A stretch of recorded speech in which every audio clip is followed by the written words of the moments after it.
is a machine not a machine? When is a machine not a machine? Let him go.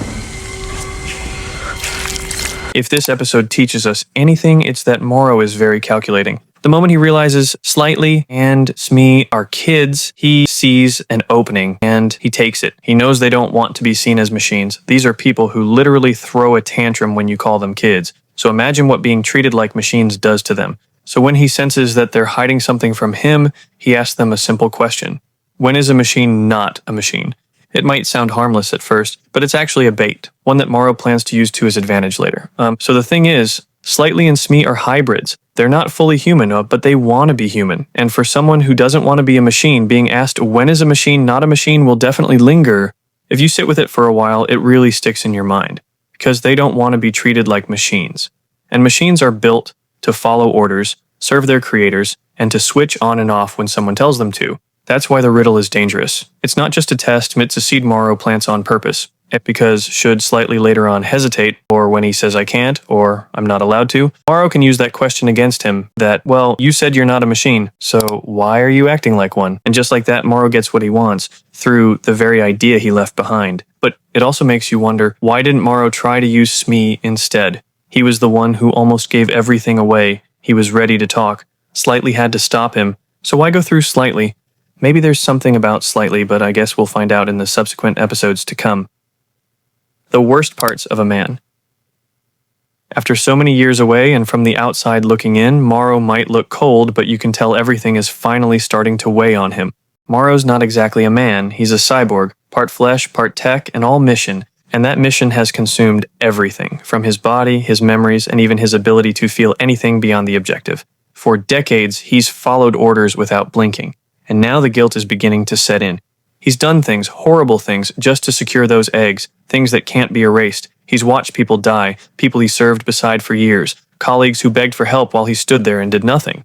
Because the specimen came first, and that's what the system demanded, which is that the bounty over the crew. Now he's trying to unburden, not to his employers or a therapist, but to kids, because maybe that's all that's left, maybe that's all he has. A pair of half-grown hybrids who don't even know what they're part of. He tells Slightly he used to be a father of a little girl. We don't know what happened to her, whether she's gone or just another casualty of the life he chose. But what we do know is that he left it all behind: his family, identity, and a future. He walked away from everything to chase this nightmare. And for what? He says he doesn't regret it. But who tells children this kind of story unless they're trying to bleed something out? Now, we can't also rule out the fact that this could all just be a performance. Something he's saying to earn their empathy for later. But the truth of the matter is, Morrow gave up his life to bring something home, but now that he's back, there's no home left to return to. Yutani tells him the data is good, but not enough. He should come in for a full debrief, but that sounds like a dead end which will make him a failure. And Morrow can't accept failure, not after everything. He needs the full specimen. He needs to make it worth it, because if he doesn't, then what did he spend those 65 years for, and what does any of it mean? He tells Yutani the creatures are his life's work, that he's going to finish what he started. And that's what makes this moment so terrifying. Because this isn't a man who's become a machine. It's a man who wishes he could be one. Because machines don't feel, machines don't grieve, and machines certainly do not regret. But Morrow does. Well, at least that's the impression we're getting. And that also brings the question about when is a machine not a machine back into focus. Maybe it was never meant for Slightly. It could have been Morrow asking himself. A way of trying to find out where the line is between a machine and a man. So maybe it was never a test, and maybe it was a mirror. And that makes what's left of him the worst part of a man. Children in grown-up bodies. The tragedy isn't that Slightly is a child. It's that no one seems to care. And it's not just about him, but about any of them. Prodigy built these kids in a lab, uploaded their minds into synthetic adult bodies, then dropped them into a war zone full of facehuggers, rival factions, and monsters that kill without thinking. They've not really had any emotional training, any real guidance or backup, just each other, and even that was barely enough. Kirsch was supposed to supervise, but he can't be everywhere all the time.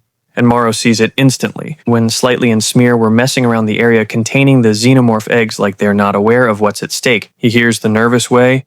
They try to apologize when things get tense, and watches how easily they crack when it stops, when the danger stops being pretend. These are scared kids in grown-up bodies.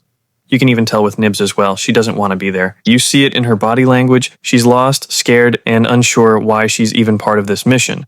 and Prodigy left them exposed. And if these hybrids were actual adults or with some form of experience, Morrow's tactics of trying to get one on his side wouldn't work, but he knows how to get inside the head of a child. He knows how to manipulate someone who just wants to be seen, understood, or told what to do.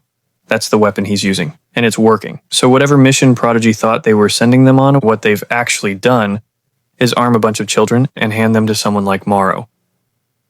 Friendship is just another lever. Another reason why the riddle feels like a trap is the way Morrow follows up later.